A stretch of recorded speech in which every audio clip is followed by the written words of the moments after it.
Hi, hello, mabuhay! Welcome to my vlog! It's me, January D. And I'm Mario Kapampan, Camero Vlogger.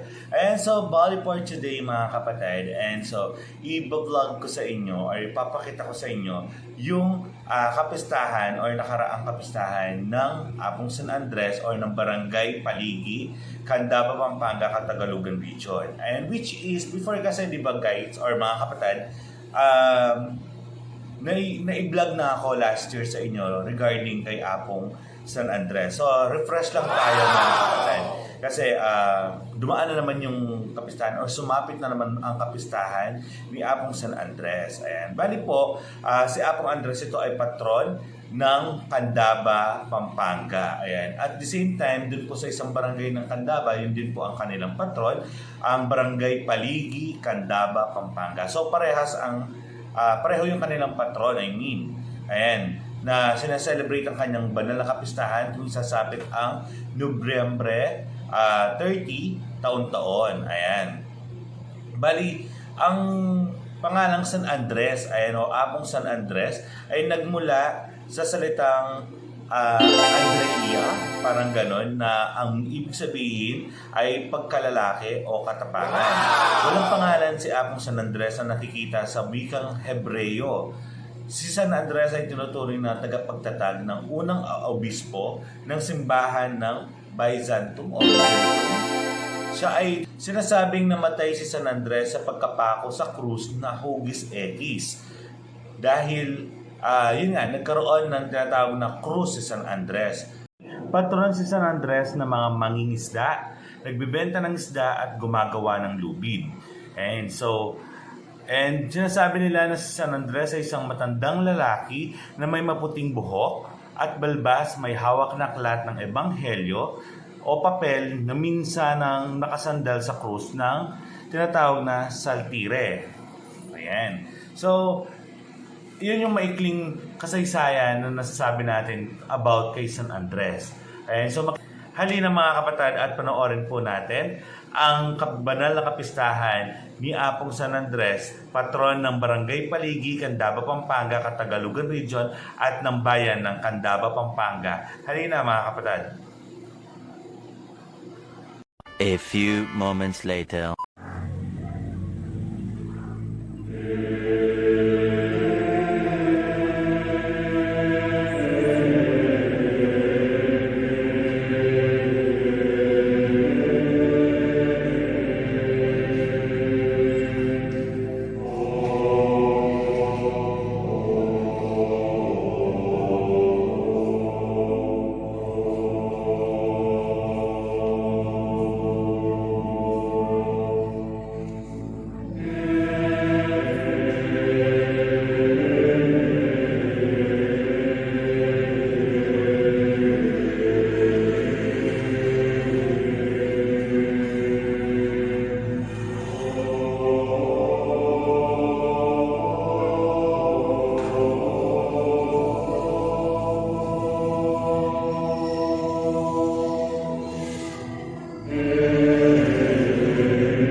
So ayun nga mga kapatid, at nakita ninyo ang banal na kapistahan o ang simpleng gayakan ni Apong San Andres o ang bisita or chapel ng Barangay Paligi, Candaba, Pampanga, Catagalugan Region. So actually gusto ko rin sana pumunta dun sa patron din pala siya ni Norzagaray or Angat. Parang gano'n. Basta pumunta kami kasi before banda doon sa Norzagaray.